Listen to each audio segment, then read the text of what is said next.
Wa Nairobi oye! Azimio tibim! Leo hii serikali yenyewe iko hapa, ikiongozwa na President Rais Raila Amolo Odinga. Wangapi wamekubali ya kwamba serikali iko hapa chini ya Raila Amolo Odinga?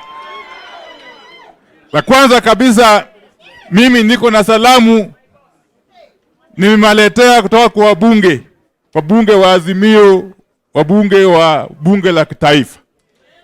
Kwa wakati huu wengi wao wako kule Mombasa. La pili, niruhusu ni shukuru County Assembly ya Nairobi. County Assembly ya Nairobi ikiongozwa na Speaker Ngondi. Waheshimiwa wa Azimio wa County Assembly ya Nairobi walitufanyia heshima kubwa sana. Kwa sababu sisi kule National Assembly tulishindwa kuchagua speaker. Kwa sababu wengine wetu walinunuliwa kama kuku.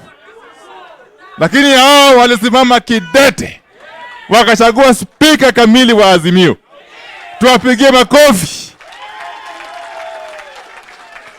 Baba, mimi nataka kuhakikishia kwamba hii msafari tumeanza, tunaenda mpaka mwisho. Na kama kuna yote yuko hapa na akona uoga, atoe jamu. Sawa sawa? Atoe jamu na aende kando.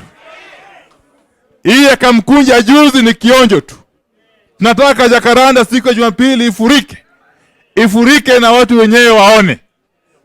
Na hata ile maandamano wamekuwa wakiongea juu yake kila mara. Ile maandamano wamekuwa wakitangaza kila mara inakuja. Na inakuja hivi karibuni. Kwa hivyo siku ya Jumapili tujitokeze, tujaze Jacaranda. Na la muhimu, katiba tuliojipatia sisi wenyewe tukiongozwa na baba mwaka wa 2010 inatupatia ruhusa ya kukataa kutambua wewe. Si namna hiyo? Kwa hivyo vile baba ametuambia hatutambui wale wakora, sisi wote hatuwatambui. Na kama kuna kiongozi yeyote kati yetu ambaye bado ana sita, bado ana yumba, wananchi wenyewe warushe kwa njia. Sawa sawa? Kwa hivyo hawa na machache, ni washukuru, Mungu awabariki. Wacha nialike kiongozi wa chama cha Jubilee, katibu mkuu mwenyewe, Mheshimiwa Jeremiah Kioni, awazungumzie alafu alike baba rais wa Jamhuri ya Kenya. Asanteni sana.